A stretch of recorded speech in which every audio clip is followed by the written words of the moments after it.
Wrestling fans, what's going on, man? It's Black Couch Booking here with a brand new video. If you're new to the channel, please subscribe. If you're old to the channel, please watch all of my videos in their entirety. Don't skip nothing, man. What's up, guys? Hope you guys doing good today, man. I put this question up in a poll yesterday, so that is how fast I decide my topic, upload the topic, edit the video, etc., etc. And with that being said, with today's edit, please cut me some slack.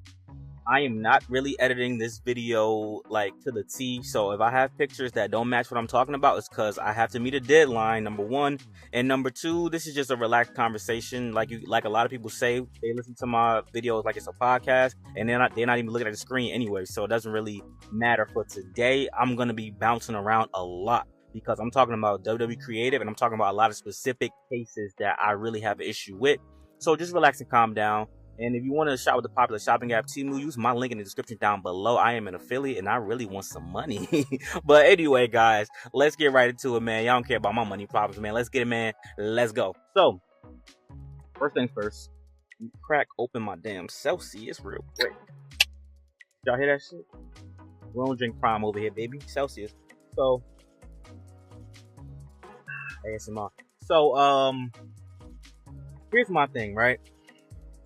I'm gonna speak on this first. Ronda Rousey, as much as shit that I've given Ronda Rousey in the past, she is very full of herself, narcissistic. I don't even like using that word, but Ronda Rousey is that. When she doesn't get her way, she's a crybaby, and she was really bad for wrestling. I don't care what nobody says. She had a great run, you know, the first women's WrestleMania main event with Becky Lynch, Charlotte Flair, great. She had some good matches. But in the end, once she couldn't get her way and she couldn't be the top dog at all times, she crashed out. So Ronda Rousey's failure is on her. Ronda screwed Ronda. But one thing I can say that she was right about is WWE's creative team is terrible with booking the women's division. That is the only thing I can give her. The Drew Gulak situation is still kind of strange to me, and I'm going to leave it alone. I was going to talk about that in detail with this video, but it's a strange situation. I hope both of them are doing well. I don't really know what the situation was. But Ronda Rousey is absolutely correct. I mean, the women's division has suffered damn, the cops out here? Has suffered a lot due to creative. Listen, bro. Listen, guys. Sasha Banks and Naomi, I believe they were justified in walking out on the company. Here's why. They were about to book both of them. They were the tag team champions. And instead of booking them to defend their tag team championships at the next Premium Live event, they were booking both of them to be #1 contenders for the Raw and SmackDown Women's Championships at the time. I remember this thoroughly. And they were just going to have them lose. Like, you know, neither one of them were going to beat the current women's champions at those times, at that time. So they were going to book them against the Raw and SmackDown women's champions just to lose. That's one thing WWE Creative is dumb with. Another thing that they're dumb with is what we're kind of seeing right now. I'm telling y'all, y'all thought Vince McMahon was the issue with this. I just think WWE as a whole has this issue where when they get a shiny new toy, a brand new prospect, or they have somebody that they really like that's really one of the favorites, what they'll do is they'll book them to the maximum, right? They'll book them to the maximum, and then once they don't have anything else, they'll just toss them to the side. They'll fizzle away, and then they'll book them to the maximum again, and then toss them to the side. Rhea Ripley is in a position right now. I can't see what Rhea Ripley would do as a mid-card, like, talent. And what I'm saying is, let's say Liv Morgan beats Rhea Ripley, right? Let's say Liv Morgan beats Rhea Ripley.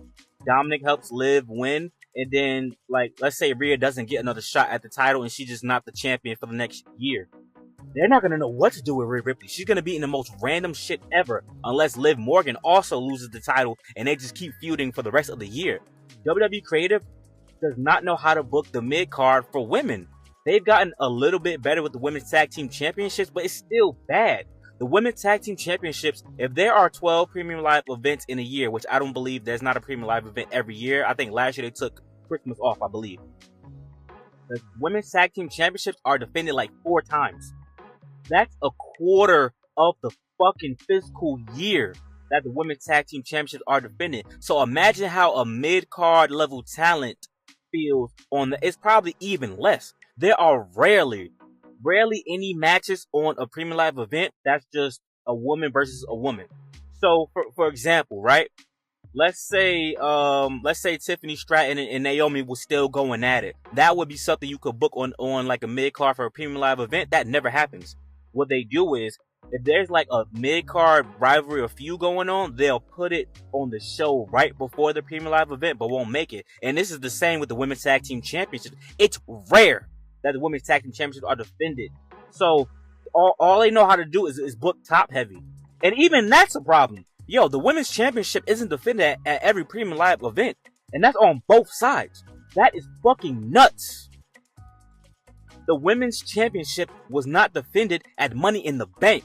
The only excuse I can get is that you're letting us know it's not going to be a cash in tonight. Because something else they used to do very badly was they'll have the whoever won the women's Money in the Bank, they'll cash in that same night. They've done that multiple times, and that shit is ass to me. But luckily they didn't do that. But it's like, yo, they don't know how to book beyond the top. So when I see you sign a Stephanie Bakir, you know what I'm saying? She came from AEW, you know, she known around the Latino community, Mexico, all this type of stuff. I'm not optimistic. Let me tell you what's gonna happen with her. She's gonna get booking just like Asuka. She's gonna be very dominant in normal matches. But when is she gonna win a championship?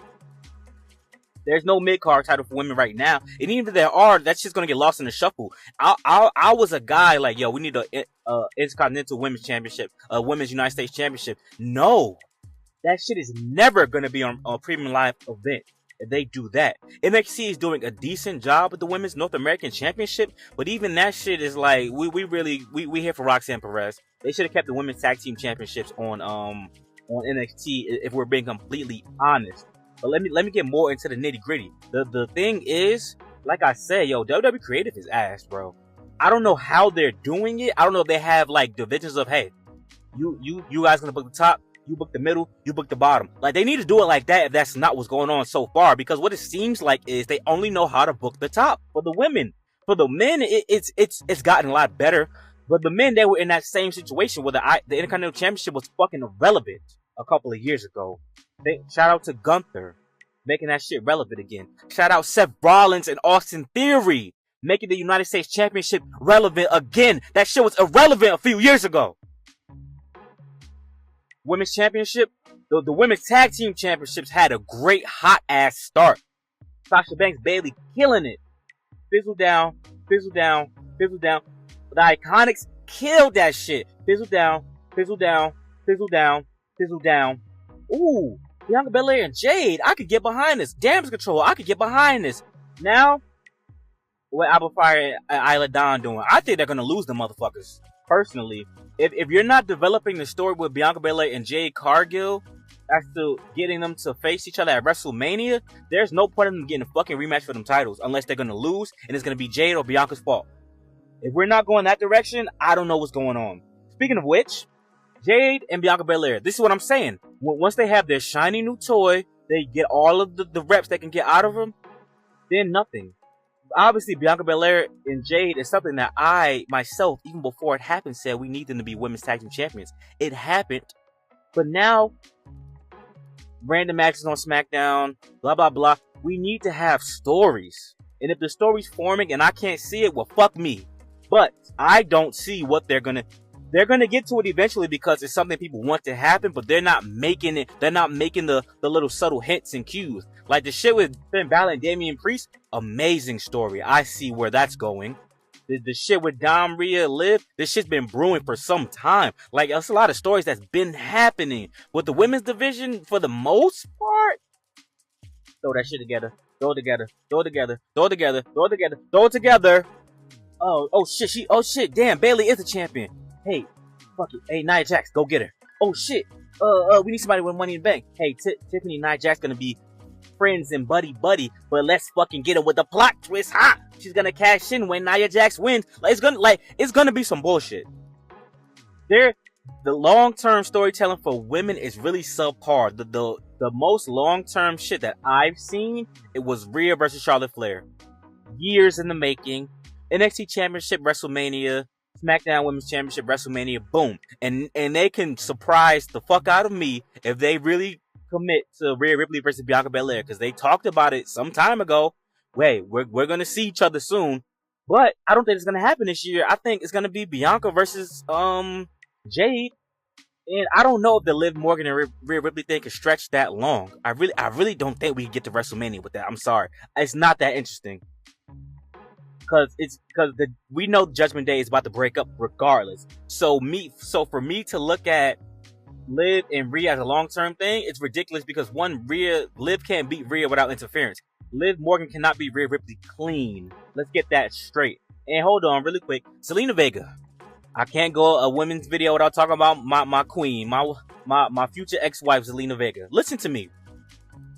I love what's going on with social media stuff. I'm pretty sure WWE signed off, say, yeah, say this, say that, just give me the ball, let me run with it. That shit's not gonna amount to nothing. Zelina Vega is not gonna be a champion no time soon. It's just gonna be a whole bunch of complaining. Zelina Vega is gonna get hella over on social media, all the people supporting her and shit like that, just to have another championship match and fucking lose. Just like she did recently against Liv Morgan. She's not gonna be the champion, which is very sad. And now WWE keeps signing. WWE, my thing is, why you keep signing more and more talent and you don't? I understand if there's a big name on the market. If a Kenny Omega, a Young Buck, a MJF, a Swerve becomes available, Jon Moxley, you gotta go get him. You're signing talent that is renowned internationally, known, but not super duper big, but known to like the real wrestling fans. But you're not gonna do shit. You're just doing that just to keep them away from other promotions. Because I'm telling you, Stephanie is not going to get an opportunity. If anything, she's gonna be tag team champion with Zelina Vega. She's gonna join the LWO. Some random bullshit, like I've said in previous videos. My problem with creative with the women's division is you've made so much progress and gotten so far, but you're still not there yet. And I'm not coming on here trying to be a feminist. Now, I like good wrestling. The reason why I started paying attention to the women's division again was because of those Royal Rumble. The last few Royal Rumbles before 2023, I was like, yo, these shits are way better than the men's Royal Rumbles. And that shit really made me pay attention. Every time I saw a new girl, I was like, who was that? Toni Storm, who was that? Let me go evaluate who Toni Storm is. Ooh, who is that? You know what I'm saying? Like, I was doing shit like that. Bianca Belair, who's this Bianca Belair chick? She's kind of good. That is how I started getting into watching the women's division more. And you had me. But the stories have been piss poor for a very long time. Piss poor. The Becky Lynch story was a great story, but now look what's about to happen. That motherfucker's not leaving WWE, that's for fuck sure. However, if she did leave, she would be justified in leaving. If she did leave, she would be justified in leaving because when she comes back, she's going to be the Kevin Owens of the women's division. Becky Lynch is going to be the Kevin Owens of the women's division. My Dr. Umar repeating shit. Becky Lynch is going to be the Kevin Owens of...